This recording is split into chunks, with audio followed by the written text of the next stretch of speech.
At the industrial center in Gush Etzion, a major settlement block in the West Bank located halfway between Jerusalem and Hebron, the crowds gather at the initiative of the Nahala movement, whose goal is to build new settlements in the West Bank.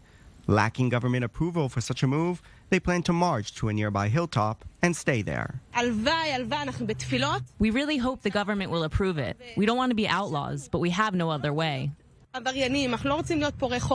Palestinians returning home from work look on, as do a significant number of security forces awaiting orders.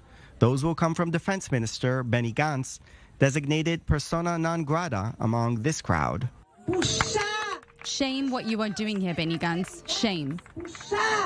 It was Benny Gantz who approved 6 construction plans for Palestinians in the West Bank as a goodwill gesture ahead of President Joe Biden's visit.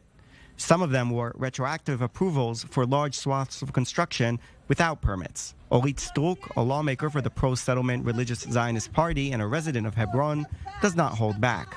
Today, the Palestinian Authority are not trying to create a state through diplomacy, but only by taking over the land. And Benny Gantz has joined forces with them completely, working for their interests and their project instead of defending the land from them.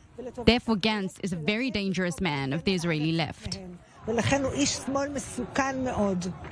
Struk is referring to what is known in the settler movement as the Fayyad Plan, the Palestinian Authority's backing of illegal construction in strategic parts of Area C of the West Bank, the area under the control of the Israeli civil administration since 1967. But it is almost impossible for Palestinians living in Area C to receive building permits.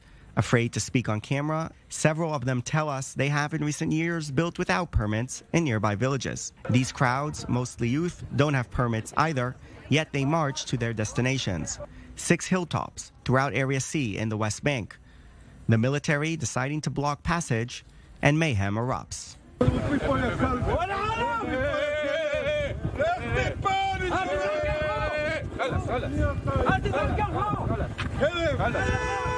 A lot of the people here in these vehicles that I saw, because we were stuck in this traffic jam also when we came here, didn't know about what is going on. They didn't understand the situation. They were just trying to arrive at a certain point. In the meanwhile, things have gotten somewhat heated as well. I need to go home. What am I supposed to do? I've been here for 2 hours. This is the first day it's been like this. This is unbelievable. We've been here for 3 hours. Look at the traffic. There was a settler who came here and fought with the army, and they closed the road because of him. The road is closed for up to 5 kilometers. The problem is between the settlers and the army. What do we, as Arabs, have to do with this? In the end, the military relents, opens the juncture, and allows the settler youth to move on. As morning arrives, thousands of people are already settling in.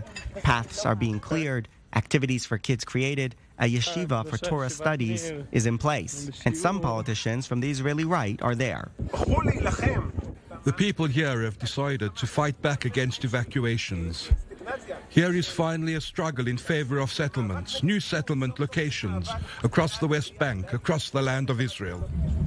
This is how an unauthorized outpost is created. The question now is if and when it will be torn down.